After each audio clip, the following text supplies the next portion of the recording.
এই সোনার বাংলার দিকে কোনো বাজে ভাবে যদি ইঙ্গিত তোলা হয়, যদি আঙ্গুল তোলা হয়, বাংলাদেশের 18 কোটি মুসলমান ঘরে বসে থাকবে না। কথা বলেন, কথা ঠিক কিনা?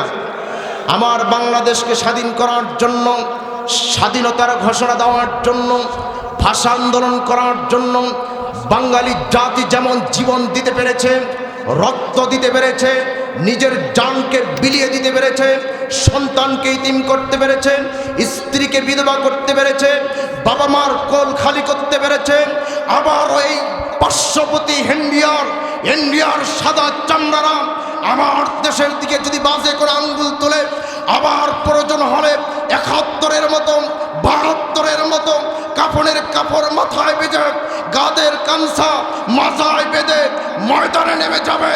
ওই ইন্ডিয়ার সাদা চামড়াদের কাছে আপোষ করবে না। কথা বলেন, কথা ঠিক কিনা? 10 থেকে 11 অথবা 12 বছর বয়স হবে, ছোট্ট বাচ্চা বসে কেন যেন কাঁদতেছে। আমি হুজুরকে জিজ্ঞাসা করলাম, হুজুর এই ছোট্ট বাচ্চাটা কেন কাঁদতেছে, কি হয়েছে? আমি ডাক দিলাম, বাবা কেন কাঁদতেছে, কি হয়েছে? আমি হুজুরকে জিজ্ঞাসা করলাম, হুজুর বাচ্চাটাকে কেউ মাইর দিয়েছে নাকি, কেউ আঘাত করেছে নাকি? হুজুর ডাক দিয়া বলে, হুজুর এই বাচ্চাকে মার দেওয়া হয়নি, আঘাত করা হয়নি। আজকে 3 জন বাচ্চাকে হাফেজে কোরআনকে পাগড়ি দেওয়া হবে আপনার মাধ্যমে। হুজুর তার মধ্য থেকে সবচেয়ে ছোট হাফেজে কোরআন হচ্ছে এই সন্তানটা। এই সন্তান তো আজকে পাগড়ি পাবে, এই সন্তান কেন কাঁদতেছে? আমি ছোট্ট বাচ্চাকে কাছে ডেকে জিজ্ঞাসা করলাম, বাবা কেন কাঁদতেছে, তোমার কি হয়েছে? ছোট্ট বাচ্চা চোখের পানি ছেড়ে দিয়ে ডাক দিয়া বলে, হুজুর আমার মনে বড় কষ্ট, আমার মনে বড় দুঃখ। আমি ডাক দিয়া বললাম, তুমি ছোট্ট মানুষ, তোমার মনে কি কষ্ট, কি দুঃখ আমি একটু জানতে চাই। ওই ছোট্ট বাচ্চা ডাক দিয়া বলে, হুজুর আমার মনে বড় কষ্ট, বড় দুঃখ। আমি বললাম, কি কষ্ট, কি দুঃখ বলো। বিসমিল্লাহির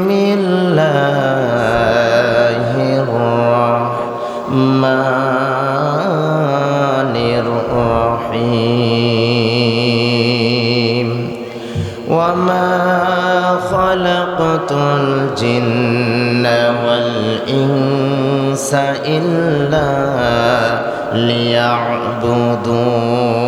ليعبدون صدق الله العظيم وصدق رسوله النبي الكريم ونحن على ذلك من الشاهدين والشاكرين والحمد لله رب العالمين الحمد لله।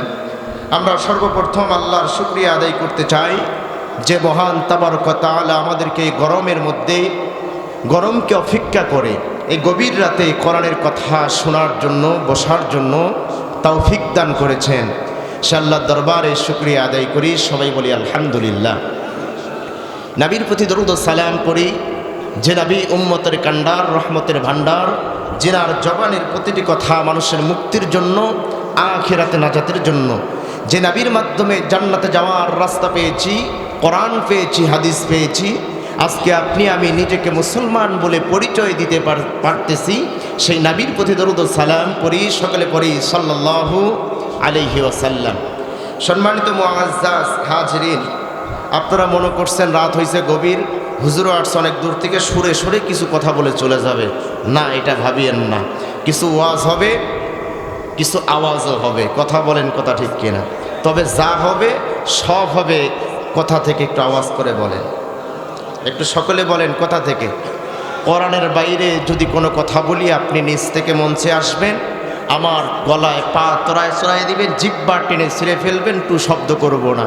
কিন্তু কোরআনের কথা যদি আপনার বিরুদ্ধে যায়, আমার বিরুদ্ধে যায়, আপনার বাবার বিরুদ্ধে যায়, আপনার নেতার বিরুদ্ধে যায়, আপনার ক্ষমতার বিরুদ্ধে যায়, আপনার চেয়ারের বিরুদ্ধে যায়, যদি আপনার কোরআনের কথা যদি হয়, তাহলে নিজের বিরুদ্ধে গেলেও নিজের জীবনে মেনে নিতে হবে। কথা বলেন, কথা ঠিক কিনা?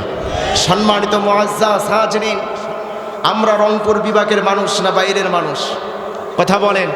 স্যার রংপুর বিভাগের মানুষ, স্যারও রংপুর বিভাগের মানুষ, আমিও রংপুর বিভাগের মানুষ, আপনারাও রংপুর বিভাগের মানুষ। কথা বলেন, কথা ঠিক কিনা? তবে আমার সোনার বাংলাদেশে হিন্দু, খ্রিস্টান, বৌদ্ধ, মুসলমান সব জাতি ধর্ম নির্বিশেষে আমরা সকলেই পরিচয় দেই, আমরা বাঙালি জাতি। কথা বলেন, কথা ঠিক কিনা? এই বাঙালি জাতির পরিচয় দিয়েছেন শহীদ প্রেসিডেন্ট জিয়াউর রহমান। কথা বলেন, কথা ঠিক কিনা? এই বাঙালি জাতির পরিচয় দিয়েছেন বেগম খালেদা জিয়া। এই জাতির পরিচয় দিয়েছেন বর্তমান প্রধানমন্ত্রী তারেক রহমান। কথা বলেন, কথা ঠিক কিনা? এই সোনার বাংলার দিকে কোনো বাজে ভাবে যদি ইঙ্গিত তোলা হয়, যদি আঙ্গুল তোলা হয়, বাংলাদেশের 18 কোটি মুসলমান ঘরে বসে থাকবে না। কথা বলেন, কথা ঠিক কিনা? আমার বাংলাদেশকে স্বাধীন করার জন্য, স্বাধীনতার ঘোষণা দেওয়ার জন্য, ভাষা আন্দোলন করার জন্য বাঙালি জাতি যেমন জীবন দিতে পেরেছে, রক্ত দিতে পেরেছে, নিজের জানকে বিলিয়ে দিতে পেরেছে, সন্তানকে ইতিম করতে পেরেছে, স্ত্রীকে বিধবা করতে পেরেছে, বাবা মার কোল খালি করতে পেরেছে, আবার এই পার্শ্ববর্তী ইন্ডিয়ার সাদা চামড়ারা আমার দেশের দিকে যদি বাজে করে আঙ্গুল তোলে, আবার প্রয়োজন হলে 71-এর মতো 72-এর মতো কাফনের কাপড় মাথায় বেঁধে, গাদের কামছা মাথায় বেঁধে ময়দানে নেমে যাবে। ওই ইন্ডিয়ার সাদা চামড়াদের কাছে আপোষ করবে না। কথা বলেন, কথা ঠিক কিনা? তারা যেমন উদ্দেশ্য নিয়ে আমার রংপুর বিভাগকে নিয়ে তারা মূর্তি বানিয়ে তারা হিন্দুদের পরিচয় দিতে চায়। 18 কোটি মুসলমানের দেশে হিন্দুদের কোন এজেন্ট বাস্তবায়ন করতে দেওয়া হবে না, হবে না, হবে না। কথা বলেন, কথা ঠিক কিনা?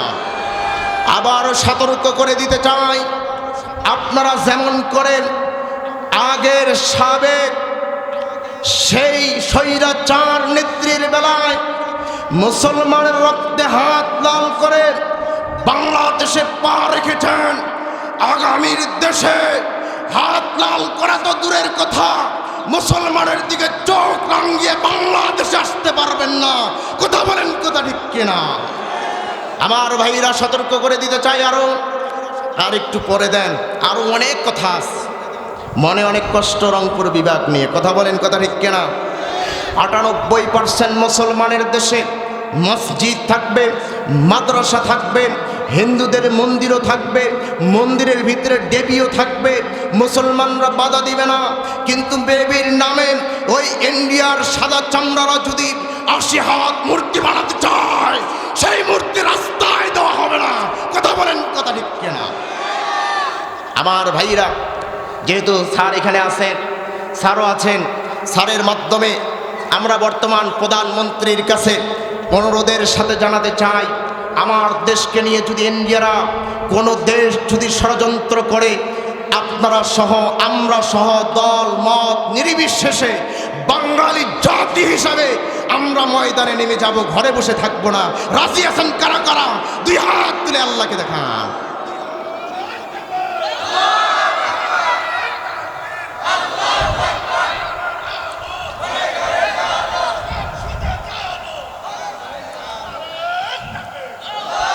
মাশাআল্লাহ। কারো বিপক্ষে বলেছে? হিন্দুদের সাথে আমাদের ততক্ষণ কোনো শত্রুতা নাই যতক্ষণ পর্যন্ত তাদের মন্দিরে মূর্তি রাখবে। কথা বলেন। আমার যে গ্রামে বাড়ি, আমার গ্রামে যে বাড়ি, আপনারা শুনলে অবাক হবেন। আমার যে গ্রামে বাড়ি, যে গ্রামে জন্ম, যে গ্রামের ভোটার, আমার বাড়ির সঙ্গে একটি মাদ্রাসা রয়েছে যেখান থেকে আমি হ্যাফ শেষ করেছি। আপনাদের ইমাম সাহেব, খতিব সাহেব দেখে আসছেন, বিশাল মাদ্রাসা আছে। মাদ্রাসার পাশেই বিশাল কবরস্থান আছে, তার পাশে 2 সাইডে 2টা মসজিদ আছে, জামে মসজিদ। জামে মসজিদের 2টার মাঝামাঝি এবং কবরস্থানের কর্ণেই হিন্দুরা পহেলা বৈশাখের মেলা করে। শুধু মেলাই করে না, 2 সাইডে 2টা মন্দিরের ঘরও আছে। আমরা কোনোদিন তাদের মন্দিরে যায় বাধা দেই নাই, তারাও আমাদের মসজিদে এসে বাধা দেয় নাই, কোনোদিন তাদের সাথে ঝগড়া হয় নাই। আমার বাড়ির ঘরের সাথেই হিন্দুর দোয়াল লাগানো, তাদের সাথে কোনোদিন ঝগড়াও হয় না। তাদের বাড়িতে আমরা যাই, তারা আমাদের বাড়িতে আসে। ততক্ষণ পর্যন্ত তাদের সাথে কোনো শত্রুতা নাই যতক্ষণ পর্যন্ত তারা ইসলামের বিপক্ষে আঙ্গুল তুলবে। কথা বলেন, কথা ঠিক কিনা? ইসলামের পক্ষে আমরা আসি না নাই? কথা বলেন, আসি না নাই? আল্লাহ আমাদের সকলকে বুঝার তৌফিক দান করুক। সকলে বলুন আমিন। আপনারা মনে করতেছেন হুজুর খালি রাজনীতির ওয়াজ করবেন না, আমরা সামনে যাব ইনশাআল্লাহ। শুধু স্যাররা আছে বিদায় এই কথাটা আমরা বলতে চাই। আমাদের রংপুর, আমাদের কলিজাকে আমরা বাইরে যেতে দিতে চাই না। কথা বলেন, কথা ঠিক কিনা? আমাদের কলিজাকে আমরা আমাদের কলিজাতেই রাখতে চাই। আমাদের রংপুর বিভাগেই রাখতে চাই। প্রয়োজন হলে কুড়িগ্রাম জেলা বিভাগ হবে, কিন্তু হিন্দুদের সাথে কোনো আপোষ হবে না, ইন্ডিয়ার সাথে কোনো আপোষ হবে না। কথা বলেন, কথা ঠিক কিনা? আমার ভাইরা, আমরা যখন কোরআন শোনার জন্য এসেছি,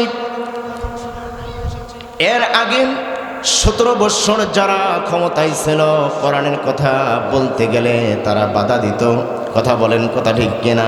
শুধু বাধাই দিত না, তারা মাইক পর্যন্ত কেড়ে নিয়েছিল। শুধু মাইক পর্যন্ত কেড়ে নেয় নাই, বক্তাকে সেই মঞ্চ থেকে ধাক্কিয়ে নামিয়ে দিয়েছিল। কথা বলেন, কথা ঠিক কিনা?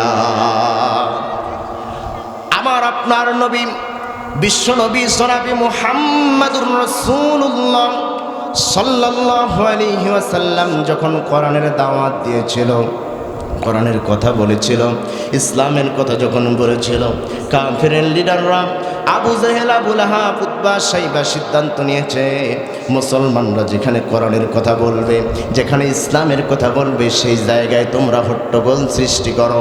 এই কথাটা আল্লাহ রাব্বুল আলামিন কোরআনুল কারীমের মধ্যে রেকর্ড করে দিয়েছেন। জোরে বলেন না আল্লাহু আকবার। আল্লাহ রাব্বুল আলামিন বলেন, وقال الذين كفروا لا تسمعوا لهذا القرآن والغوا فيه لعلكم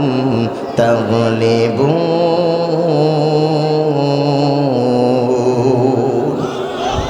আমার ভাইরা, এক একটা আয়াতে কালিমা তেলাওয়াত করা শেষ হয়ে যাবে যখন, আমি আমার শাহাদত আঙ্গুলে দিয়ে আপনাদেরকে ইশারা করব, ঠিক তখন।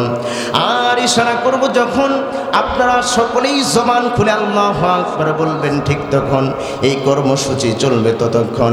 আজকের মাহফিলের আখিরি মুনাজাত হয়নি যতক্ষণ। এই কর্মসূচি মানতে রাজি আছেন কারা কারা? দুই হাত তুলে আমার আল্লাহকে দেখায় দেন তারা। জোরে বলেন না আল্লাহু আকবার। আর একটু জোরে বলেন আল্লাহু আকবার। আমার ভাইরা, আমার আপনার নবী, বিশ্ব নবী যখন মক্কা নগরীতে কোরআনের দাওয়াত দেয়, কালিমার দাওয়াত দেয়, এক আল্লাহর দাওয়াত দেয়, কাফেররা মেনে নিতে পারে নাই। যার কারণে আপনার আমার কলিজার টুকরা নবী যখন নামাজের সিজদায় গিয়েছিল, আবু জেহেল, আবু লাহাব, উতবা, সাইবা ষড়যন্ত্র করে উটের পচা নারী ভুঁড়িগুলি আপনার আমার কলিজার টুকরা নবীর মাথার উপরে তুলে দিয়েছিল। শুধু এতটুকুই ষড়যন্ত্র করে নাই, আপনার আমার নবী তায়েফের ময়দানে যখন গিয়েছিল, আবু জেহেল, আবু লাহাব, উতবা, সাইবা কাফেরের লিডাররা আমার আপনার কলিজার টুকরা নবীর পিছনে ছোট্ট ছোট্ট বাচ্চাদেরকে লেলিয়ে দিয়েছিল আর পাগল বলেছিল। আপনার আমার নবীজিকে একবার দুইবার নয়, আঘাত করতে করতে তিনবার তায়েফের ময়দানে বেহুশ করে দিয়েছিল। সেই নবী ইসলামের জন্য, কোরআনের জন্য নিজের জীবনকে দিতে পর্যন্ত রাজি ছিলাম। আপনার আমার নবীর বয়স যখন 40 বৎসর হয়েছে, 40 বৎসর হওয়ার আগে নবীজিকে উপাধি দিয়েছিল আল আমিন। নবীজিকে সত্যবাদী বলেছিল, ভালো বলেছিল, ভদ্র বলেছিল। কিন্তু কোরআনের দাওয়াত দেওয়ার কারণে সেই নবীকে আবু জেহেল পাগল উপাধি দিয়েছিল।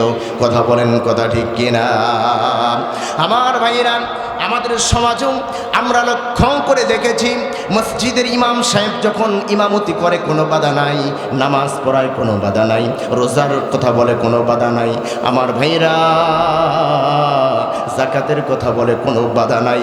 যখন বলে আলা লাহুল খালক ওয়াল আমর, সৃষ্টি যার, আইন চলবে তার, সৃষ্টি যার, বিধান চলবে তার, তখনই বলেছিল এটা পাগল আর জঙ্গি রাজাকার, কারাগারের মধ্যে ভর। কথা বলেন, কথা ঠিক কিনা? আমার ভাইয়েরা, আমার নবীকে যেমন পাগল বলেছিল, জাদুকর বলেছিল, আমার নবীকে যেমন নির্যাতন করেছিল, নির্যাতনের স্টিম রুলার যেমন চালু করেছিল, শুধু নির্যাতন করে নাই, শিয়াবে আবু তালেবে তিনটি বৎসর নবীজিকে কারাবন্দি করে রেখেছিল। কথা বলেন, কথা ঠিক কিনা? তারা মানসিক চাপ দিয়েছিল, খাবার দিত না। আপনার আমার কলিজার টুকরা নবী ক্ষুধার জ্বালা সহ্য করতে না পেরে গাছের চামড়া খেয়েছিল, ঘাস খেয়েছিল, লতা পাতা খেয়েছিল, ছাগলের নাদির মতো পায়খানা করেছিল। আজকেও আমরা লক্ষ্য করে দেখেছি যারা কোরআনের কথা বলেছে, যারা ইসলামের কথা বলেছে, তাদেরকে জেলের ভিতরে ঢুকায়া মানসিক নির্যাতন করে তাদেরকে দুনিয়া থেকে বিদায় করে দিয়েছে। কথা বলেন, কথা ঠিক কিনা? আমরা বর্তমান যিনারা ক্ষমতায় আছে তিনাদের কাছে অনুরোধের সাথে জানাতে চাই, আমরা মুসলমান ইসলামকে ভালোবাসি, আমরা মুসলমান কোরআনকে ভালোবাসি, আমরা মুসলমান নবীকে ভালোবাসি। আমার দেশে, আমার সমাজে আমার নবীকে নিয়ে যদি কোনো কটূক্তি করা হয়, আমার নবীকে নিয়ে যদি ব্যঙ্গ করা হয়, আমার কোরআনকে নিয়ে যদি ব্যঙ্গ করা হয়, তাদেরকে বাইতুল মুকাররমের সামনে প্রকাশ্যে তাদেরকে শাস্তি দিতে হবে। কথা বলেন, কথা ঠিক কিনা? আমার নবীর বিরুদ্ধে কথা বলবে, আমার কোরআনের বিরুদ্ধে কথা বলবে, আমার আল্লাহর বিরুদ্ধে কথা বলবে, আর মুসলমান হয়ে ঘরে বসে থাকবো, এটা মুসলমানিত্ব হতে পারে? কথা বলেন, পারে? আমরা দেখতে চাই আগামীর দিনে যারা নবীকে নিয়ে কটূক্তি করবে তাদেরকে বাইতুল মুকাররমের সামনেই তাদেরকে শাস্তি দেওয়া লাগবে। কথা বলেন, কথা ঠিক কিনা? আমার ভাইরা, বর্তমান সমাজে মোবাইলে, ফেসবুকে ঢুকলে, ইউটিউবে ঢুকলে একটা বেশি দেখা যায়, সেটা হচ্ছে ধর্ষণ। কথা কন না কেন? আমার ভাইরা, 4 বৎসরের শিশু থেকে 80 বৎসরের বৃদ্ধা পর্যন্ত নিরাপদ নয়। কথা বলেন, নিরাপদ থাকবে না ততক্ষণ, কোরআনের সমাজ গ্রহণ হবে না ততক্ষণ। কথা বলেন, কথা ঠিক কিনা? আমার ভাইরা, একজন ধর্ষককে যখন জেলে ধরে নিয়ে যাওয়া হয়, 3 বৎসর জেল দেওয়া হয়। 3 বৎসর পরে জেল থেকে বের হয়ে কয়, আমি দেখে আসছি আরও কয়টা করার দরকার। কথা বলেন, লাউ চুরি করে, কদু চুরি করে, করার পরে জেল হয়। তারা যখন জেলে যায়, বড় বড় ডাকাত হয়ে তারা আবার বের হয়ে আসে, কয় দেখে আসছি তো লাউ চুরি করছিলাম, এবার গলা কাটিব। কথা বলেন না কেন? তার মানে কোরআনের সমাজ যতক্ষণ পর্যন্ত হবে না ততক্ষণ পর্যন্ত ধর্ষণ মুক্ত, জুলুম মুক্ত বাংলার জমিন হবে না। কথা বলেন, কথা ঠিক কিনা? আমার ভাইরা, কোরআন কেমন করে বিচার করে একটু যদি আপনাদের সামনে বলি, রাগ করবেন নাকি? কথা বলেন, রাগ করবেন? আমার ভাইয়েরা, আমার ব্যক্তিগত কথা নয়, কোরআনের কথা বলি। কোনো মানুষ যখন জেনা করে যদি ধরা খায়, কোরআনের বিচার আছে না নাই? কোরআনের বিচার হলো 2টা। যদি জেনা করে বিবাহের আগে তাহলে শাস্তি হবে একরকম, আর বিবাহের পরে যদি জেনা করে তার শাস্তি হবে আর এক রকম। আমার ভাইরা, বিবাহের আগে যদি জেনা করে ধরা খায়, তাকে চামড়ার চাবুক দিয়ে 100 আঘাত করো। কার বিধান? 100 আঘাত করার পরে যদি বেঁচে যায় ছেড়ে দাও, আর যদি মরে যায় তাকে দাফন করে দাও। আর বিবাহিত অবস্থায় যদি জেনা করে ধরা খায়, তার শাস্তি হলো, যদি মহিলা হয় তাহলে তার মাজা পর্যন্ত পুতার পরে পাথর নিক্ষেপ করো ততক্ষণ। এই বদমাস মহিলা মরে নাই যতক্ষণ। কথা বলেন, কথা ঠিক কিনা? আর পুরুষ যদি হয়, পুরুষকে মাজা পর্যন্ত পুতার পরে পাথর নিক্ষেপ করো ততক্ষণ। এই বেটা জেনাকার মরে নেই যতক্ষণ। এরকম একটা শাস্তি যদি বাইতুল মুকাররমের সামনে যদি দেওয়া হতো, আর টিভি চ্যানেলগুলিতে যদি বারবার দেখানো হতো, আমার দেশে 5 বৎসরের শিশুকে ধর্ষণ করা তো দূরের কথা, 80 বৎসরের বিদ্যার দিকে বাজে নজর করা তো দূরের কথা, লম্পট যুবকের স্বপ্নদোষ পর্যন্ত বন্ধ হয়ে যেত। কথা বলেন। আমার ভাইরা, আমার দেশে লাউ চুরি করে জেলে যায়, খুনি হয়ে বের হয়, কোরআনের বিচার হচ্ছে যারা চুরি করে ধরা খাবে, সাক্ষী প্রমাণ থাকবে, তাদের রায় হবে 2টা। 1 নাম্বার, তাদেরকে যাচাই বাছাই করতে হবে তারা অভাবে চুরি করেছে না স্বভাবে চুরি করেছে। যদি অভাবে চুরি করে তাহলে তার অভাবকে মোচন করে দেওয়া হবে, আর যদি স্বভাবে চুরি করে তাকে ধরো, তার একটা হাত কাটো। বাইতুল মুকাররমের সামনে যদি একটি হাত যদি কেটে দেওয়া হতো, আর টিভি চ্যানেলগুলিতে যদি বারবার দেখানো হতো, বলেন তো দেখি আমার দেশে কোনো চোর থাকতো নাকি? কথা বলেন, থাকতো? আমার দেশে লাউ চোরের বিচার হয়, সিম চোরের বিচার হয়, মসজিদের জোতা চোরের বিচার হয়, কিন্তু কলমের খোসা দিয়ে লক্ষ লক্ষ টাকা যারা দুর্নীতি করে তার বিচার হয় না। কি স্যার চলে যাচ্ছেন নাকি? চলে যাবেন? আচ্ছা, দোয়া আছে। হ্যাঁ, দোয়া করবেন ইনশাআল্লাহ। অনেক কথা হলো, ঘরেও কথা হয়েছে, দোয়া করি ইনশাআল্লাহ। জি, আর আমার দিনাজপুরে দাওয়াত থাকলো, আসবেন ইনশাআল্লাহ। জি, আমার ভাইয়েরা, যে কথা বলতেছিলাম, চোরের বিচার যদি কোরআন দিয়ে হয়, আমার দেশে কোনো কি দুর্নীতিবাজ থাকবে নাকি? জুলুমবাজ থাকবে? কথা বলেন, থাকবে? থাকবে না। তার মানে আমরা দেখতে চাই কোরআন দিয়ে বিচার হোক, সমাজটা ভালো থাকুক, অন্যায় মুক্ত হোক, জুলুম মুক্ত হোক, দুর্নীতি মুক্ত হোক, জেনা মুক্ত হোক, ধর্ষণ মুক্ত হোক। এই বাংলাদেশ আমরা চাই কি চাই না? কথা বলেন, চাই কি চাই না? কারা কারা চাই একটু দুই হাত তুলে আল্লাহকে দেখায়। নারায়ে তাকবীর, নারায়ে তাকবীর। আমার ভাইরা, আপনারা রাগ করতেছেন? বেজার হইছেন? আলোচনা চলবে? কথা বলেন, চলবে? হ্যাঁ, কতক্ষণ চলবে? না, সারা রাত না, অল্প কিছুক্ষণ। তবে মুনাজাতের আগে আমরা একজনও যাব না, এমন ওয়াদা আমরা দিতে পারবো তো?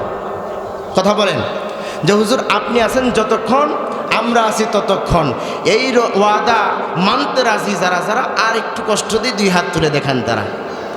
বলেন নারায়ে তাকবীর। তবে আপনাদের ধৈর্যের বাঁধ ভাঙবো না, অল্প সময় কিছু কথা বলবো ইনশাআল্লাহ। আমার ভাইরা, আমি কোরআন আল কারীম থেকে একটি আয়াতে কালিমা তেলাওয়াত করেছি। আল্লাহ রাব্বুল আলামিন সেই আয়াতের মধ্যে মানুষ এবং জিন এবং ইনসানের কথা বলেছেন। আল্লাহ রাব্বুল আলামিন বলেন, মানুষ এবং জিনকে সৃষ্টি করেছি একটা উদ্দেশ্য আছে, আছে না নাই? আমার ভাইরা, ওই যে অলিপুর বাজারে আপনারা দোকান দিয়েছেন, পানের দোকান দিয়েছেন, উদ্দেশ্য আছে না? কথা বলেন, আছে না নাই? আপনি রাস্তা দিয়ে যাবেন, এটা একটা উদ্দেশ্য আছে। আপনি এখান থেকে অলিপুর বাজারে যাবেন, একটা উদ্দেশ্য আছে। তা আল্লাহ রাব্বুল আলামিন মানব জাতিকে সৃষ্টি করবেন, এর কোনো উদ্দেশ্য নাই? কথা বলেন, আছে না নাই? উদ্দেশ্যটা কি? আল্লাহ রাব্বুল আলামিন বলেন, ওয়ামা খালাকাতুল জিন্না ওয়াল ইনসা ইল্লা লিয়াবুদুন।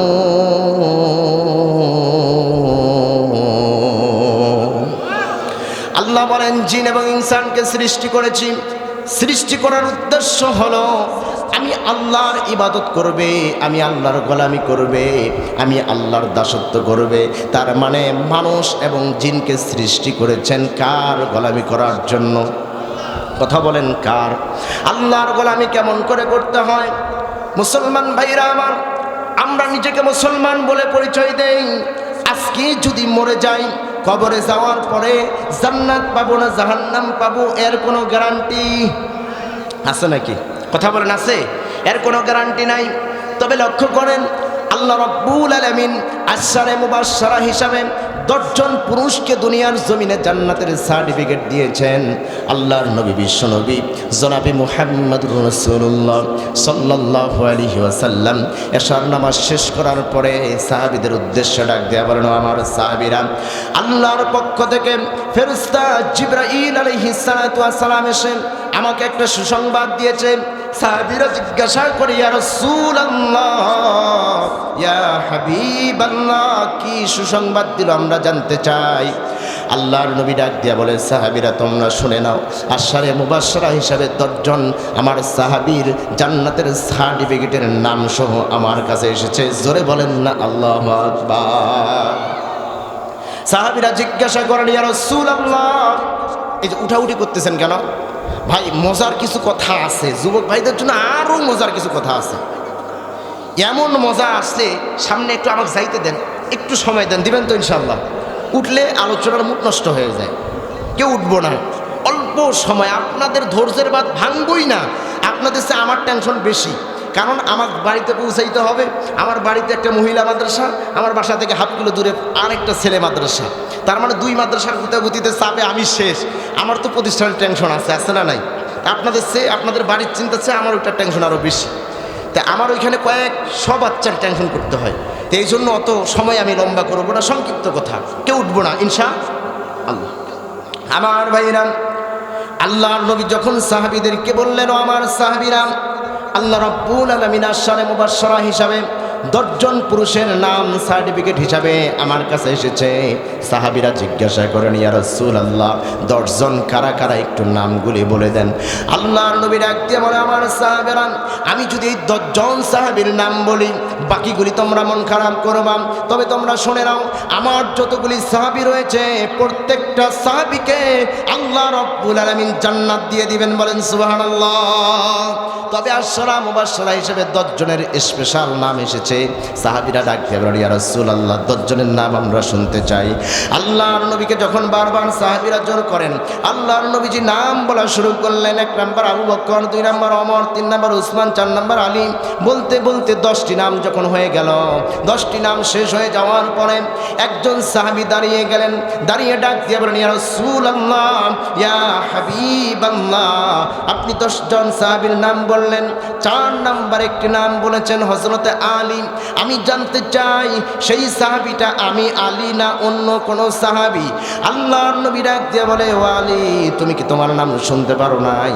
আল্লাহর নবীর সাহাবী ডাক দিয়ে বলে, আমি না হয়তো অন্য কোন সাহাবী হতে পারে।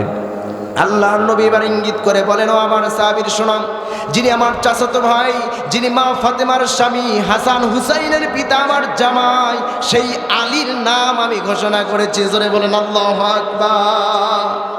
হযরতে আলী যখন নিজের নামটা শুনলেন, খুশি কম না বেশি? কথা বলেন।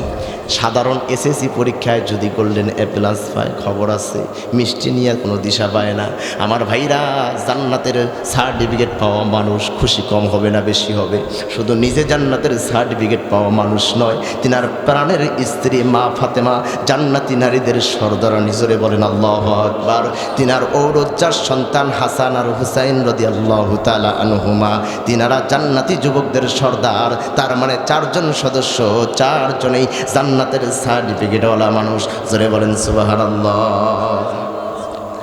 হযরত আলী খুশি হয়ে ডাক দিয়ে বলেন, ইয়া রাসূলুল্লাহ, আল্লাহ যেহেতু আমাকে জান্নাতে দিবেন, তবে আজকে থেকে যদি আমি নামাজ পড়া ছেড়ে দিয়ে দেই, ইসলামী আন্দোলন করা ছেড়ে দেই, কোরআন মানা যদি ছেড়ে দিয়ে দেই, রোজা রাখা যদি ছেড়ে দিয়ে দেই, তারপরেও আল্লাহ কি আমাকে জান্নাতে দিবে? আল্লাহর নবী মুস্কি হাসি দিয়ে ডাক দিয়ে বলে, ও আমার সাহাবী, ও আমার জামাতা, শুনে নাও, আল্লাহ যেহেতু ওয়াদা করেছে তোমাকে জান্নাতে দিবে, তুমি নামাজ পড়লেও তোমাকে জান্নাতে দিবে, নামাজ না পড়লেও তোমাকে জান্নাতে দিবে। জোরে বলেন সুবহানাল্লাহ। হযরতে আলী ডাক দিয়ে বলেন, ইয়া রাসূলুল্লাহ, সবগুলি তো একসঙ্গে ছেড়ে দেওয়া যায় না, তবে ফজরের নামাজে আসতে বড় কষ্ট হয়, ফজরের নামাজ পড়তে বড় কষ্ট হয়। ইয়া রাসূলুল্লাহ, আমি কিন্তু আগামী ফজরের নামাজ থেকে আর মসজিদে আসবো না, ফজরের নামাজ কি পড়বো না, তারপরেও কি আমি জান্নাত পাবো?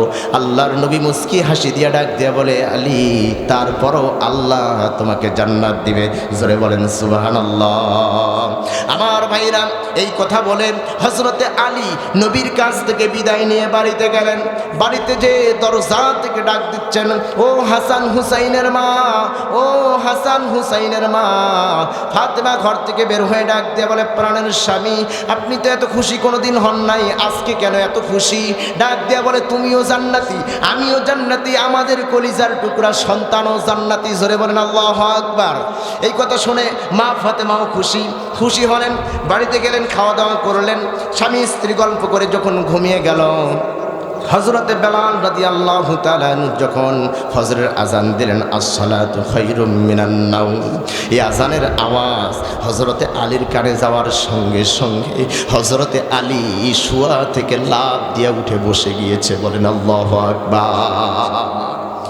বা ফাতেমা ডাক দিয়ে বলে, প্রাণের স্বামী, আপনি আসে গল্প করলেন, আমার বাবার কাছে বলে এসেছেন আপনি নাকি ফজরের নামাজে যাবেন না, তবে আজান শুনে কেন আপনি উঠে বসে পড়লেন?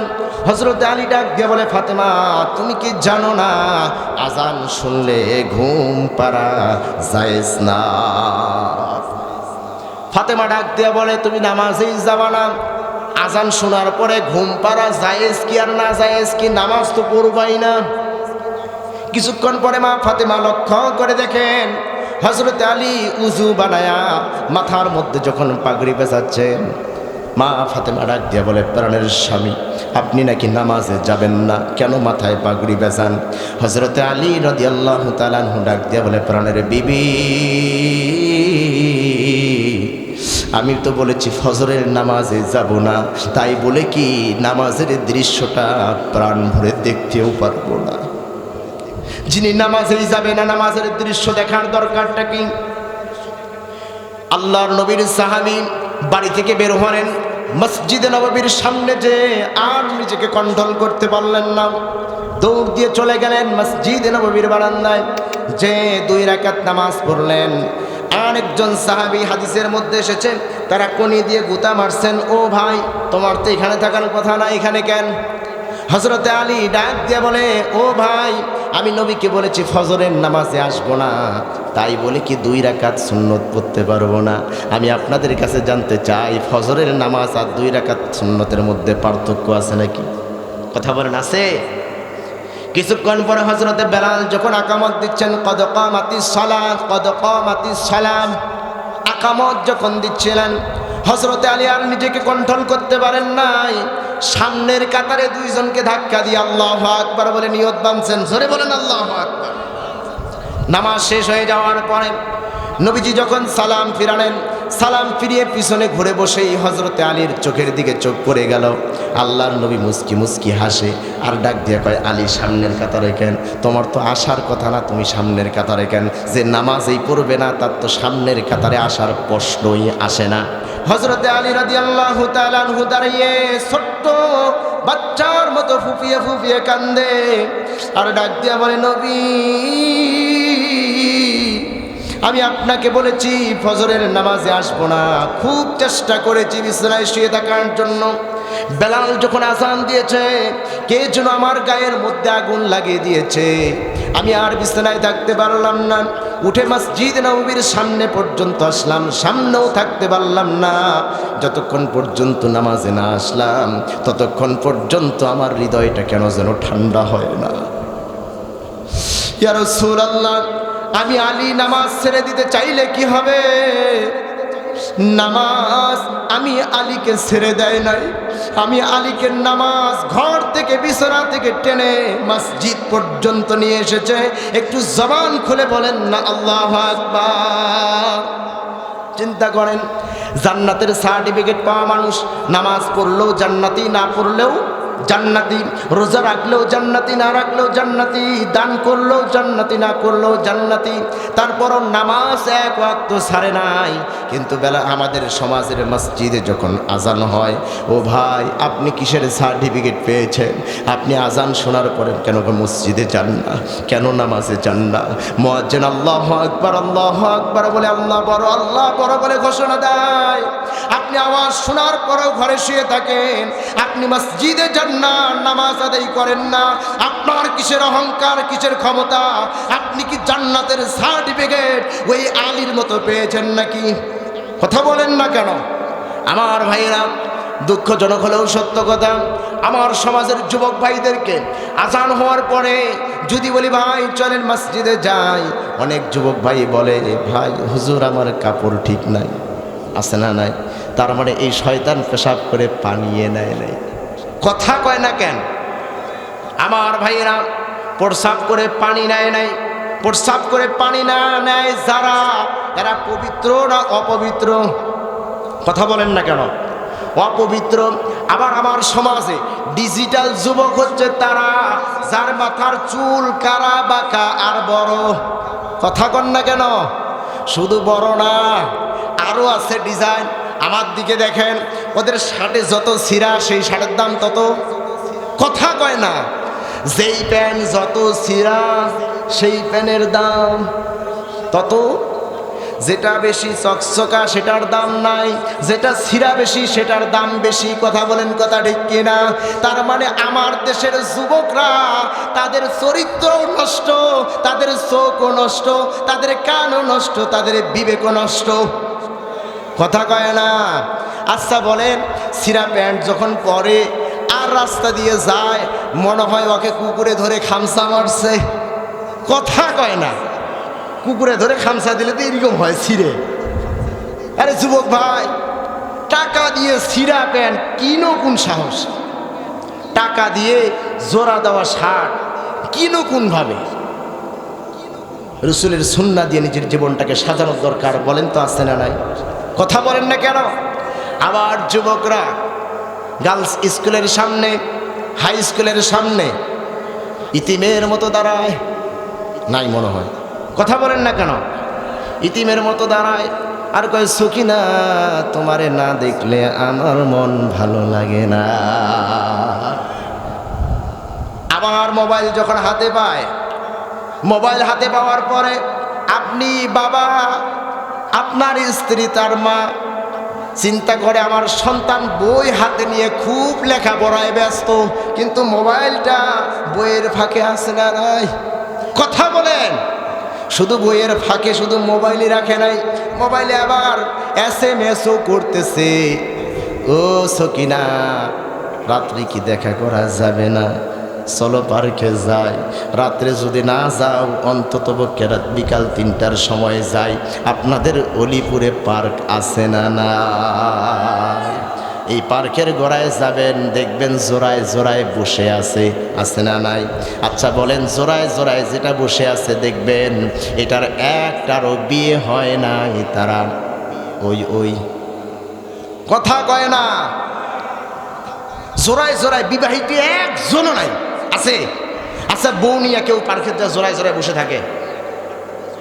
বউ নিয়ে আদর করবেন ঘরের ভিতরে, তা থিয়া যায় পার্কের ভিতরে, তার মানে পার্কে যেটা যায় এটা অবিবাহী।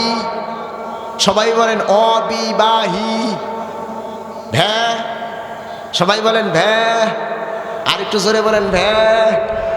হ্যাঁ, ভেজাল। আচ্ছা টাকা যে নেন, টাকার মধ্যেও আছে শেষে জাল, আছে না না? কথা বলেন, টাকা জাল, যেটা টাকার এক পাশে ছাপা আছে আরেক পাশে নাই। ওই টাকাটা যদি আপনার দোকানদার আপনাকে নিয়ে যায়, যদি দেই ভাই এটা নেন, আমার খরচ দেন, 400-500 টাকা দিলাম, 490 টাকা খরচ করছি, 10 টাকা ব্যাগ দেন। উনি এই পাশে দেখে করবে টাকাটা জাল। কথা বলেন, কথা ঠিক কিনা? আপনি শুধু উল্টা রাখন, দোকানদার 4টা আঙ্গুল এইভাবে ধরে ইটা আঙ্গুল বসায়া নাক বরাবর বেটা ভেজাল টাকা নিয়ে আসে, আবার ভেজাল পাকাইস, ঠিক কিনা? এই পার্কের গোড়ায় যারা জোড়ায় জোড়ায়, ও যুবক আর যুবতীরা বসো, আমার দেশে যদি এমন কোন আইন থাকতো, পার্কে ঢুকতে গেলে বিবাহের সার্টিফিকেট দেখায় ঢুকো আর জোড়ায় জোড়ায় বসো, বিবাহের সার্টিফিকেট নাই যার, পার্কে জোড়ায় জোড়ায় ঢুকতে পারবে না তারা। কথা বলেন, কথা ঠিক কিনা?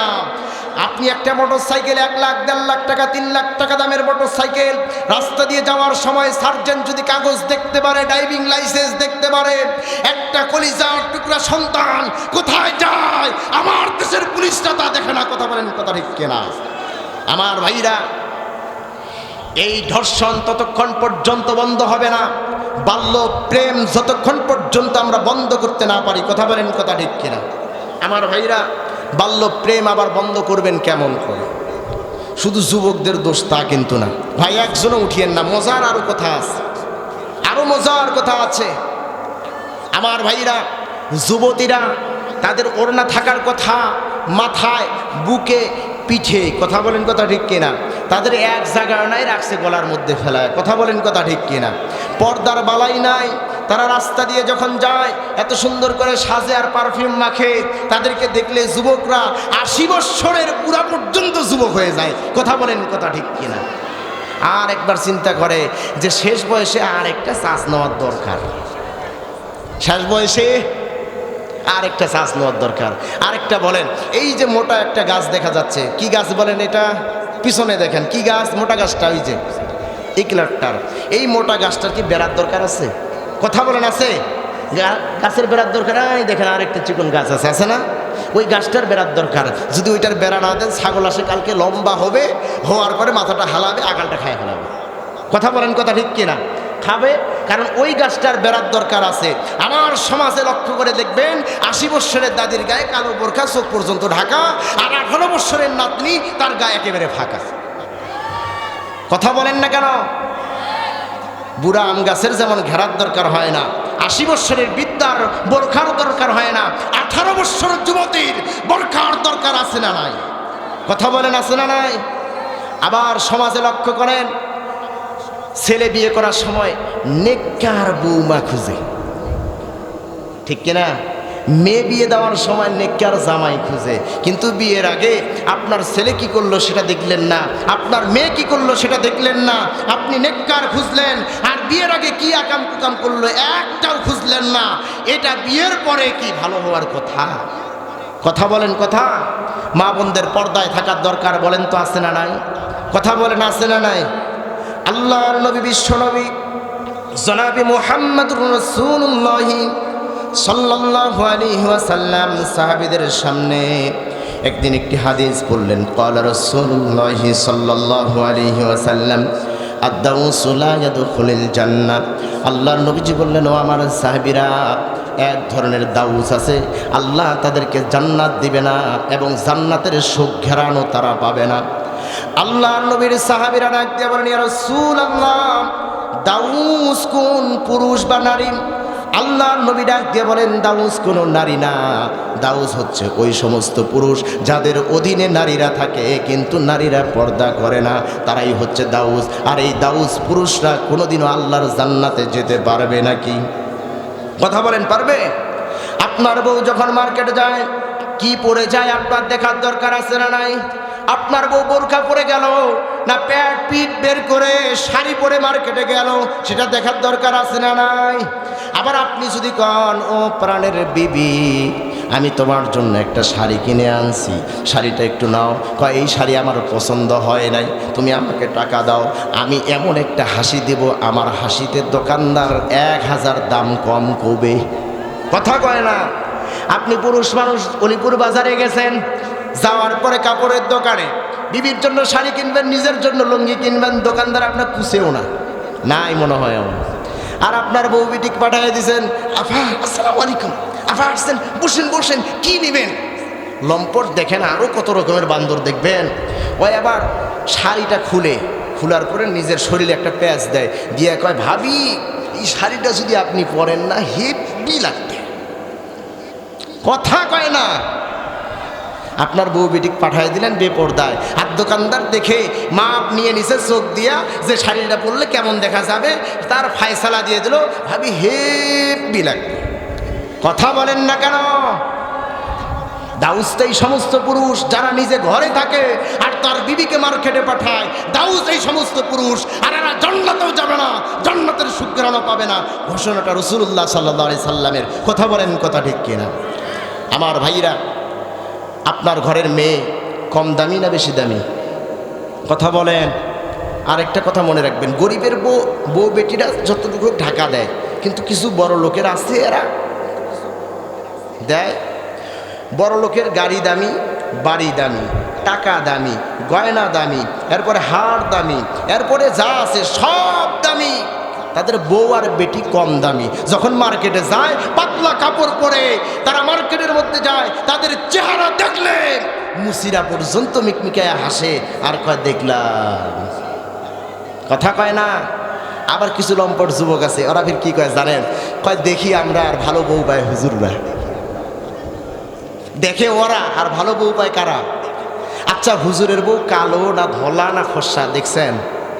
এই যে আপনাদের খতিব সাহেব আমার বাসায় অনেক দিন গেছে, 10 বার হবে না, এরকম হবে মনে হয়, একদিন পর্যন্ত আমার বউ দেখা পায়নি। পাইছেন? তাহলে হুজুর কিমনে জানবে আমার বউ কেমন? তা আপনার বাড়িতে হুজুরক নিয়ে গেছেন, আপনার বউ দিয়ে থালি পাঠিয়ে দিয়েছেন, গ্লাস পাঠিয়ে দিয়েছেন, মাথার নাই ঢাকা, কিছু নাই, তারা বসে বসে খেলে আসছে, তা আপনার বউ বেটিক তো হুজুর দেখে এসে। কথা বলেন না কেন? হুজুরের বাড়ির জানতো আপনার ঢুকিবার দেয় নাকি? আগত করে আপনি দাঁড়ান, আমি ভিতর দেখে আইছি কি অবস্থা, বউ বেটিক সাইজ করে থুইয়া তাই আছেন। কথা বলেন না কেন? এই জন্য হুজুরের বউ তারা হয় সুন্দরী, আর আপনাদের বউ আপনাদের কাছে ভালো লাগে না। তখন কয়, বউ এনেছে শালি ভালো। কয়, বউ ভালো না কে ভালো? আই দেখেন, বউয়ের চেয়ে কি ভালো? শালি ভালো। নিজের বউ সুন্দরী ভালো লাগে না, কালো মাইয়া অপরের ভাবি দেখলে তখন আর নজর ঠিক থাকে না। কথা বলেন কথা ঠিক কিনা? তার মানে বউ আর বিটিদের পর্দা করার দরকার, বলেন তো আছে না নাই? মা বোনদের কিছু ওয়াজ হইলেও হয়েছে। কথা বলেন কথা ঠিক কিনা? আমার ভাইয়েরা, আল্লাহ রাব্বুল আলামিন আপনাকে আমাকে সৃষ্টি করলেন কার গোলামি করার জন্য? আওয়াজ, এই যে আওয়াজ কমে গেছে, জোরে বলেন না। কার? আল্লাহর গোলামি করার দরকার, বলেন তো আছে না নাই? আল্লাহর গোলামি করতে হবে, আল্লাহর গোলামি করার জন্য নিজেকে সময় দেওয়া লাগবে, জান দেওয়া লাগবে, মাল দেওয়া লাগবে, নিজেকে আল্লাহর রাস্তায় বের হয়ে যাওয়া লাগবে। যদি নিজেকে আল্লাহর জন্য ব্যয় করতে পারি তাহলে জান্নাত দিবেন যিনি, তিনি কে? আমার ভাইরা, এই যে আপনাদের আব্দুল হাকিম বাইতুর রহমত জামে মসজিদ, ফজর নামাজে মুসল্লি কয়জন ভাই? হুজুর ফজরের নামাজে কয়জন ভাই? কথা কহেন না কেন ভাই? হুজুর মুয়ে পড়ং না, আর কাক কি কহিবেন? ঠিক না, নামাজ তো মুয়ে পড়ো না, আর কাক কি কহিবেন? হুজুর নামাজ মুসল্লি নাই, শুক্রবার দিন জায়গা ধরে না, এই জন্য মসজিদটা দোতলা করার দরকার। কথা কন, কথা বলেন ঠিক কিনা? আমি যে মসজিদে নামাজ পড়াই, জুমা পড়াই, সেই মসজিদে জুমার দিনে অন্তত পক্ষে 5 থেকে 600, যে লাইভ হচ্ছে তা আমার মুসল্লিরাও দেখতেছে, 5 থেকে 600 মুসল্লি নামাজ পড়ে, কিন্তু ফজরের সময় 5-7 জন। ফজরের সময় কয়জন? 5-7 জন। আবার মসজিদ হয়েছে একসাথে 1000-এরও বেশি মুসল্লি নামাজ পড়তে পারবে। লাভ আছে আমার ভাইরা? তাহলে মসজিদ করতে গেলে মসজিদে নামাজ পড়ার দরকার, বলেন তো আছে না নাই? কথা বলেন, আছে না নাই? আল্লাহর নবী বিশ্বনবী ডাক দিয়া বলেন, ও আমার সাহাবীরা, যেই সমস্ত আমার উম্মতেরা আযান হয়ে যাওয়ার পরে মসজিদে এসে নামাজ পড়ে না, আমার মনটা চায় তাদের বাড়ি ঘরগুলি আগুন দিয়ে জ্বালিয়ে দেই, কিন্তু 2টা কারণে আমি জ্বালিয়ে দিতে পারি না। একটা হচ্ছে মা বোনদের কারণে, আর 2 নাম্বার হচ্ছে শিশু সন্তানদের কারণে। কথা বলেন, কথা ঠিক কিনা? আমার ভাইরা, অতএব নামাজে যাওয়ার দরকার, বলেন তো আছে না নাই? কথা বলেন। মুসলমান যারা নামাজ পড়বে তারা নামাজ পড়বে না, যারা মুসলমানের পরিচয় দিতে পারবে না তারা। কথা বলেন, কথা ঠিক কিনা? আমার ভাইরা, 5 ওয়াক্ত নামাজ মসজিদে যায়া আদায় করব, এমন নিয়ত করার দরকার, বলেন তো আছে না নাই? হাত তোলার দরকার নাই, ওয়াদা দিয়ে ওয়াদা রক্ষা হয় না, হাত তুলিয়েন না। তাহলে আমরা নিয়ত করি, আল্লাহ আমাদের প্রত্যেককেই 5 ওয়াক্ত নামাজ জামাতে আদায় করার তৌফিক দান করেন। সবাই বলেন, আর একটু জোরে বলেন আমিন। আল্লাহ আমরা যেমন নামাজ পড়ব, আমাদের বিবি সন্তানদেরকেও নামাজি বানান। আল্লাহ আমাদের বিবিদেরকে আল্লাহওয়ালা বানান। ও আল্লাহ, আমার ভাইরা আল্লাহর কাছে বলেন, আল্লাহ আমার সন্তানকে কোরআনের আলেম বানান, আমার সন্তানকে কোরআনের হাফেজ বানান। আপনি যদি নামাজি হন, আপনার স্ত্রী যদি নামাজি হয়, আপনি যদি নিজের জীবনটাকে সুন্নত তরিকায় চালান, আপনার বিবি যদি পর্দায় চলে, নিজের জীবনটাকে যদি সুন্নত তরিকায় চালায়, তাহলে আপনার ঘর থেকে আব্দুল কাদের জিলানী আসার সম্ভাবনা আছে না নাই? কথা বলেন না কেন? আর আপনি যদি নামাজ না পড়েন, মুখে পানি না নেন, আপনি যদি নিজের জীবনটাকে সুন্নত তরিকায় না চালান, আপনার বিবির কাছে যখন যান, সিগারেট টানতে টানতে যদি যান, জর্দা খায়া মুখের দুর্গন্ধ বানায়া যদি যান, আর আপনার বিবিও যদি জর্দা দিয়া পান খাইতে খাইতে যদি আসে, আর এই মিলামিশায় যেই সন্তানগুলি আসবে, এটা একটাও আল্লাহওয়ালা আসবে না, সব কয়টা ডিপজল আসবে। কথা বলেন না কেন? এই সমস্ত সন্তানরা পিতাকে সম্মান করতে জানে না, এই সমস্ত সন্তানরা মাকে সম্মান করতে জানে না, যার কারণে তারা ইয়াবাখোর হয়, তারা ফেন্সিডিলখোর হয়, নেশাখোর হয়, ট্যাবলেটখোর হয়। কথা বলেন, কথা ঠিক কিনা? নেশার টাকা যখন পায় না, তখন মায়ের গলায় ছুরি ধরে, মায়ের পেটে পিস্তল ধরে। নেশার টাকা যখন চায় না, চায়া পায় না, বাবার গায়ে তারা আঘাত করে। আছে না নাই? আমার ভাইরা, আপনি নামাজি হলে আপনার সন্তান নামাজি হবে, আপনার বিবি যদি নামাজি হয়, আপনার সন্তান নামাজি হবে। আপনি নিজে পড়েন না, আপনার সন্তান কোশ্চিন কালেও নামাজি হবে নাকি? কথা বলেন, হবে? হবে না। অতএব আমরা সকলেই নামাজি হতে চাই। আল্লাহ আমাদের সকলকে কবুল করুক। সবাই বলেন আমার ভাইরা, অনেক জায়গায় গেলে আমাদেরকে কানে কানে অথবা চিঠির আকারে একটা ওয়াজ করে বলে, হুজুর পিতামাতার খেজমতের ওয়াজ করেন, কারণ পিতামাতারা সন্তানকে আদর করে ভালোবাসা দিয়ে মানুষ করে, কিন্তু সন্তান পিতামাতাকে সম্মান করে না। এমন মানুষ আছে না নাই? কথা বলেন না কেন? আছে না নাই? আমার ভাইয়েরা, পিতামাতাকে সম্মান করা লাগবে। কেন পিতামাতাকে সম্মান করবেন? আপনার মা আপনাকে 10টি মাস গর্ভে ধারণ করেছে। কথা বলেন, কথা ঠিক কিনা? আমার ভাইয়েরা, আপনার বাবা ঘাম ঝরানোর টাকা আপনার মুখে তুলে দিয়েছে, আপনার মুখে হাসি ফুটিয়েছে। আমি গত ঈদুল আজহায় ঈদগার ময়দানে যখন পিতামাতাকে নিয়ে কথা বলেছিলাম, ঈদের নামাজ শেষে আমার একজন ভাই এসে আমার গলা জড়িয়ে ধরে কেঁদে দিয়েছিল আর বলেছিল, হুজুর গত কুরবানিতে ঈদুল আজহায় আমার আব্বা আমার সাথে ঈদগাহ ময়দানে এসেছিল, কিন্তু আজকে আমার বাবাকে আমি নিজের হাতে কবরে শোয়াই দিয়ে এসেছি। আমার বাবা আর আমার সাথে ঈদগাহ ময়দানে আসে নাই। গত ঈদে আমার বাবা সহ একসাথে সেমাই খেয়েছি, কুরবানি কাটাকাটি করেছি, কুরবানির মাংস দিয়ে একসাথে খাবার খেয়েছি। আজকে কুরবানি করব, আমার তো বাবা আমার সাথে কাটাকাটি করবে না, আমার বাবা তো আমার সাথে আর খাবার খাবে না। ও হুজুর, আমার বাবা কি আল্লাহর জান্নাতে যাবে না?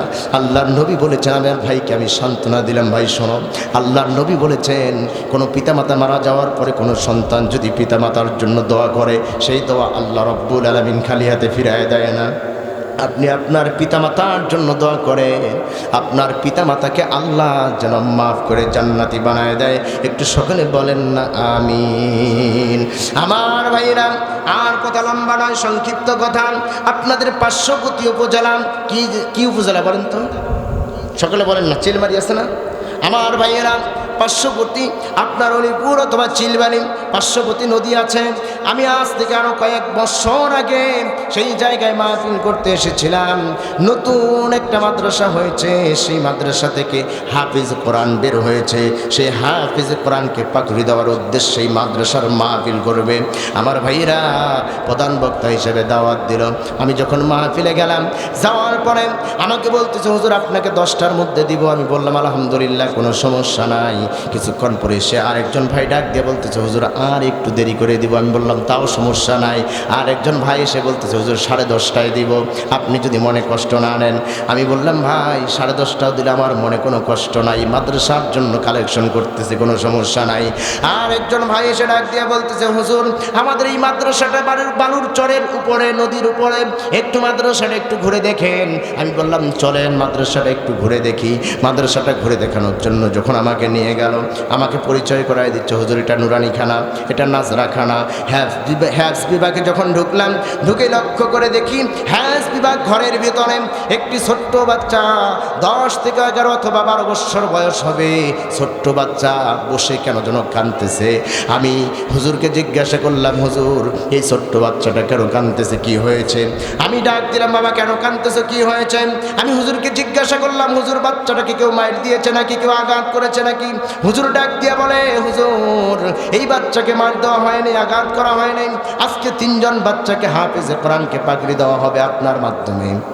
হুজুর তার মধ্য থেকে সবচেয়ে ছোট হাফেজে কোরআন হচ্ছে এই সন্তানটা। এই সন্তান তো আজকে পাগড়ি পাবে, এই সন্তান কেন কাঁদতেছে? আমি ছোট্ট বাচ্চাকে কাছে ডেকে জিজ্ঞাসা করলাম, বাবা কেন কাঁদতেছে, তোমার কি হয়েছে? ছোট্ট বাচ্চা চোখের পানি ছেড়ে দিয়ে ডাক দিয়ে বলে, হুজুর আমার মনে বড় কষ্ট, আমার মনে বড় দুঃখ। আমি ডাক দিয়া বললাম, তুমি ছোট্ট মানুষ, তোমার মনে কি কষ্ট কি দুঃখ আমি একটু জানতে চাই। ওই ছোট্ট বাচ্চা ডাক দিয়া বলে, হুজুর আমার মনে বড় কষ্ট বড় দুঃখ। আমি বললাম কি কষ্ট কি দুঃখ বলো। এমন সময় পাশে থেকে হুজুর ডাক দিয়া বলে, হুজুর আজকে তো এই ছোট্ট বাচ্চাটা পাকড়ি নিবে, আর মনে কি কষ্ট একটু শোনেন তো দেখি। আমি ছোট্ট বাচ্চাটাকে জিজ্ঞাসা করলাম, বাবা তোমার কি হয়েছে আমাকে বলো। ছোট্ট বাচ্চা ডাক দিয়া বলে, হুজুর আমি আজকে পাগড়ি নিব। আমাকে যেই দিন আমার বাবা আর আমার মা আমাকে মাদ্রাসায় ভর্তি করায় দেন, সেই দিন আমাকে মাঝখানে বসায় নিয়া আমার আব্বা আর আমার আম্মা 2 দিকে বসে আমাকে বলেছিল, ছোট্ট কলিজার টুকরা সন্তান শোনো, যেই দিন তোমাকে মাদ্রাসায় দিলাম আর যেই দিন তুমি হাফেজে কোরআন হয়ে যাবা, সেই দিন তোমার মাথায় যখন পাগড়িটা পরায় দেওয়া হবে, আমি বাবা মঞ্চের পাশে দাঁড়িয়ে দাঁড়িয়ে তোমার পাখি নেওয়ার দৃশ্যটা আমি দেখবো, আমি তোমার পাখি নেওয়ার দৃশ্যটা দেখবো। আর মা সাইড থেকে ডাক দিয়ে বলেছিল, বাবারে যেই দিন তুমি হাফিজে কোরআন হবা, সেই দিন তোমার পাখি নেওয়ার দৃশ্যটা মহিলা প্যান্ডেলে বসে বসে আমি দেখবো, আমি মহিলা প্যান্ডেলে বসে বসে দেখবো। আমি বললাম ভালো কথা, তোমার বাবা আর তোমার মা আজকে পাখি নেওয়ার দৃশ্যটা দেখবে, এমন তো অবস্থায় ছোট্ট বাচ্চা ডাক দিয়া বলেন, হুজুর আমার আব্বা কেমন করে আমার পাগড়ি নেওয়ার দৃশ্যটা দেখবে? আজ থেকে 1 বছর আগে আমার আব্বা দুনিয়া থেকে বিদায় নিয়ে অন্ধকার কবরে চলে গেছে। আমার আব্বা তো আমার পাগড়ি নেওয়ার দৃশ্যটা দেখতে পারবে না। হুজুর আমার আব্বা আর আমার পাগড়ি নেওয়ার দৃশ্যটা দেখবেও না, আমার জন্য দোয়াও করতে পারবে না। আমি ছোট্ট বাচ্চাকে জিজ্ঞাসা করলাম, বাবা তোমার আব্বু আসবে না তাতে কি হয়েছে? তোমার তো মা রয়েছে, আগুনের মধ্যে পেট্রোল ঢেলে দিলে যেমন আগুনটা দাও দাও দাও দাও করে জ্বলে, ছোট্ট বাচ্চার কান্নার আওয়াজটা বেড়ে গেছে। আমি ডাক দিয়া বললাম, বাবা কেন কাঁদতেছো, কি হয়েছে? ছোট্ট বাচ্চা ডাক দিয়া বলে, হুজুর আজ থেকে 3 দিন আগে আমার জনম দুঃখিনী মাও বিদায় নিয়েছে। আমার মাও নাই, আমার বাবাও নাই। আমার পাখির নেওয়ার দৃশ্যটা আমার মাও দেখবে না, আমার বাবাও দেখবে না, আমার মাও আর দেখতে পারবে না, আমার বাবাও আর দেখতে পারবে না। হুজুর এই দুঃখে আমি কাঁদতেছি। আমি জিজ্ঞাসা করলাম, বাবা তোমার আম্মা তোমার আব্বা মারা গিয়েছে তাতে কি হয়েছে? আজকে তুমি হাফেজে কোরআন হচ্ছ, আর তোমার বাবা মার জন্য যদি দোয়া করো আল্লাহ তোমার বাবা মার কবরের আযাবকে মাফ করে দিবে। এই কথা বলতে বলতে কিছুক্ষণের মধ্যে ছোট্ট বাচ্চা ডাক দিয়ে বলে, হুজুর আমার ব্যাগের কাছ পর্যন্ত আমাকে একটু যাওয়ার অনুমতি দেন। আমি বললাম ঠিক আছে যাও। ব্যাগের কাছে যায় কি আনবে, আমাকে বলতেছে হুজুর অনুমতি দেন। আমি যখন অনুমতি দিলাম, ছোট্ট বাচ্চা ব্যাগের কাছে গেল, ব্যাগটা খুললো, আমি লক্ষ্য করে দেখলাম কিছু টাকা নিয়ে আসলো। সেই টাকার মধ্যে 2 টাকা, 5 টাকা, 10 টাকা, 20 টাকা, 50 টাকা পর্যন্ত ছিল। এই টাকাটা নিয়ে এসে আমার হাতে দিয়ে বলতেছে, হুজুর এই টাকাটা আপনি নেন, আর মাদ্রাসার মাহফিলে মাদ্রাসার জন্য আপনি লিখে নেন, দান করে দেন। আমি বললাম এই টাকাটা তুমি কোথায় পাইলাম? ছোট্ট বাচ্চা চোখের পানি ছেড়ে দিয়া ডাক দিয়া বলে, হুজুর আমার বাবা মা যেই দিন আমাকে বলেছিল যেই দিন তুমি হাফেজে কোরআন হবা সেই দিন তোমার জন্য নতুন একটা সাইকেল কিনবো। আমার মা বলেছিল তোমার জন্য নতুন পাঞ্জাবি পায়জামা নতুন টুপি কিনে দিব। ওই দিন থেকে আমি নিয়ত করেছি আমার বাবা তো আমাকে সাইকেল কিনে দিবে, আমার মা তো আমাকে পাঞ্জাবি পায়জামা টুপি কিনে দিবে, আমি আমার বাবাকে কি দেবো, আমার মাকে কি দেব? সেই দিন থেকে আমার মা আর আমার বাবা আমাকে খাওয়ার জন্য যে টাকাটা দিয়েছিল সেখান থেকে কিছু টাকা বাঁচিয়ে বাঁচিয়ে আমি জমা করেছিলাম, আর মনে মনে নিয়ত করেছিলাম যেই দিন আমি পাগড়ি নেব, পাগড়ি নেওয়ার পরের দিন আমি ওই টাকা জমানো টাকা দিয়ে মায়ের জন্য লাল টুকটুক একটি শাড়ি কিনব, আর টাকা দিয়ে বাবার জন্য একটি লুঙ্গি কিনব, ওই টাকা দিয়ে আমার বাবার জন্য একটি পাঞ্জাবি কিনব। কেনার পরে আমার মাকে আর আমার বাবাকে বলবো, মা লাল টুকটুক শাড়িটা পরো। আমার বাবা কি বলবো, বাবা লুঙ্গিটা পরো, পাঞ্জাবিটা পরো। তারা যখন পরে আমার সামনে আসবে, আমি হাফেজ সন্তান আমার মার বাবার পায়ে হাত দিয়ে সালাম করব, আমার মায়ের কাছে দোয়া নিব, আমার মা আমার বাবা যেন আমার জন্য দোয়া করে আমি যেন জামানার বড় আলেম হতে পারি। কিন্তু হুজুর এই টাকা দিয়ে আর কি করব? আমার মাও নাই, আমার বাবাও নাই, আমার মা আর আমার বাবাকে তো আমি শাড়ি আর লুঙ্গি কিনে দিতে পারবো না।